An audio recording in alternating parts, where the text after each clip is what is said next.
Hello अस्सलाम वालेकुम students. हम chapter number 18 exercise numerical problem solve करने जा रहे हैं, जिसमें आप लोगों के पास प्रॉब्लम नंबर 1 का डाटा गिवन है, जिसमें हमें बताया जा रहा है कि आप लोगों के पास जो बेस करंट है उसकी वैल्यू आप लोगों के पास 100 माइक्रो एम्पेयर्स है। उसके बाद कलेक्टर करंट हमें कैलकुलेट करने को कहा गया है, साथ ही इमिटर करंट भी कैलकुलेट करना है, और उसके बाद हमें collector current over emitter current की रेशो कैलकुलेट करनी है। वाइल हमारे पास ट्रांजिस्टर गेन जो है आप लोगों के पास 100 के इक्वल है। तो हमें सबसे पहले जो बेस करंट दिया गया है वो आप लोगों के पास माइक्रो एम्पेयर्स में दिया गया है, और हमें सबसे पहले इसको कन्वर्ट करना होगा एम्पेयर्स में। तो इसको कैलकुलेट करते हैं हम कि आप लोगों के पास बेस करंट है 100 माइक्रो एम्पेयर्स, तो इसको 100 मल्टीप्लाई बाय 10⁻⁻⁶, बिकॉज माइक्रो की वैल्यू जो होती है 10⁻⁻6 होती है। ये आप लोगों के पास एम्पेयर्स में कन्वर्ट हो गया, लेकिन मज़ीद इसको हम सिंप्लीफाई करेंगे ताकि आगे हम जब सोल्यूशन करेंगे इस आप लोगों के पास न्यूमेरिकल का तो हमें वहाँ पे आसानी हो। तो इसको मज़ीद सिंप्लीफाई अगर करें तो आप लोगों के पास जो बेस करंट है वो इक्वल हो जाएगा आप लोगों के पास, आपको पता है 100, आप लोगों के पास उसको हम लिख सकते हैं 10⁻², और आप लोगों के पास आगे क्या है 10⁻⁻6। तो ये पावर्स क्या होंगी, ऐड होंगी, और आप लोगों के पास आंसर आ जाएगा 1 मल्टीप्लाई बाय 10⁻⁻⁴ एम्पेयर। अब हमने क्या करना है, कलेक्टर करंट कैलकुलेट करना है। तो आपको पता है कि ट्रांजिस्टर गेन जो है वो आप लोगों के पास किसके इक्वल होता है, वो होता है आप लोगों के पास collector current over base current. तो हम ट्रांजिस्टर गेन को लिख सकते हैं कि वो किसके बराबर होता है, collector current over base current. So collector current हमारे पास इक्वल हो जाएगा beta times of base current. तो बीटा की वैल्यू यहाँ पे पुट कर देंगे और बेस करंट की वैल्यू भी पुट कर देंगे, तो हमारे पास क्या आ जाएगा, कलेक्टर करंट की वैल्यू आ जाएगी। तो बीटा की वैल्यू आप लोगों के पास 100 है, मल्टीप्लाई बाय आप लोगों के पास बेस करंट अभी हमने कैलकुलेट किया 1 मल्टीप्लाई बाय 10⁻⁻⁴ एम्पेयर। अब इसको सोल्व करेंगे तो हमारे पास ये वैल्यू बन जाएगी, इसको मैं लिख सकता हूँ 10 मल्टीप्लाई बाय 10⁻⁻⁴ प्लस 1।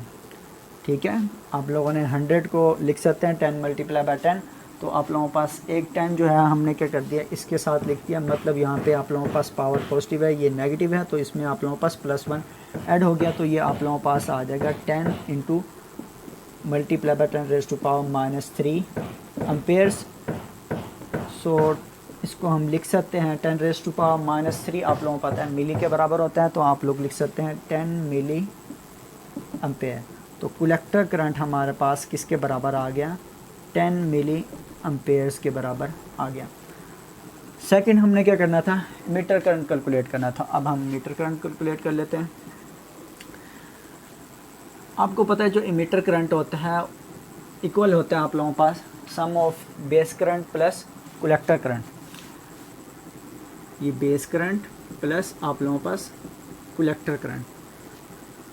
अभी हमने बेस करंट की वैल्यू कैलकुलेट की थी, ये इसलिए कैलकुलेट की थी कि ये आप लोगों के पास एक वैल्यू ये आई थी और दूसरी मैंने ये कैलकुलेट की थी, तो इसका आप लोग देखेंगे इस वैल्यू का यहाँ पे हमें फ़ायदा होगा।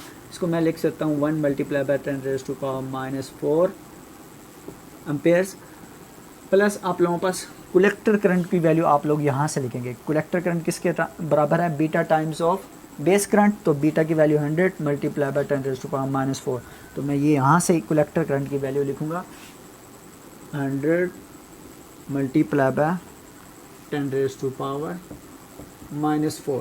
तो आप लोग देख रहे हैं कि दोनों टर्म्स के अंदर आप लोगों के पास 10⁻⁻⁴ जो वैल्यू है वो आप लोगों के पास कॉमन आ रही है। तो यहाँ से मैं क्या कर लूँगा 10⁻⁻⁴ को कॉमन ले लेता हूँ, तो हमारे पास यहाँ पे बच जाएगा 1 प्लस 100, तो हमारे पास वैल्यू आ जाएगी 101 मल्टीप्लाई बाय 10⁻⁻⁴ एम्पेयर, जो कि हमारे पास क्या होगा, इमीटर करंट होगा।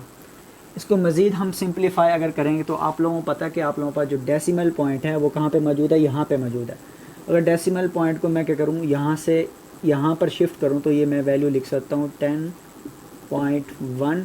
अब आप क्या कर रहे हो, राइट से लेफ़्ट की तरफ आ रहे हो, तो जब राइट से लेफ़्ट की तरफ आते होते हैं तो आप लोगों के पास पावर में क्या हो जाती है, एक वैल्यू ऐड हो जाती है, तो -4 + 1 एम्पेयर, ये आ जाएगी आप लोगों के पास 10.1, ये मल्टीप्लाई बाय 10⁻³ एम्पेयर हो जाएगी।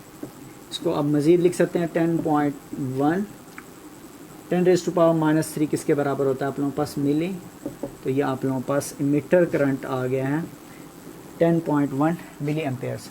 थर्ड आप लोगों के पास जो टारगेट था वो आप लोगों ने रेशो कैलकुलेट करनी थी कलेक्टर और इमिटर करंट की, तो उसको कैलकुलेट कर लेते हैं हम लोग, collector current over emitter current. तो what is the value of collector current, यहाँ पे हमने निकाली है 10 मिली एम्पेयर, और उसके बाद आप लोगों के पास इमिटर करंट की वैल्यू आप लोगों के पास 10.1 मिली एम्पेयर। तो मिली एम्पेयर्स को मिली एम्पेयर्स के साथ कैंसिल, जब इसको डिवाइड करेंगे तो आप लोगों के पास वैल्यू आएगी 0.99। ठीक है, तो आप लोगों के पास ये रेशो है, तो इसका आप लोगों के पास कोई यूनिट नहीं होगा। तो ये आप लोगों के पास आ गया है collector current over emitter current. तो ये आप लोगों के पास प्रॉब्लम नंबर 1 था।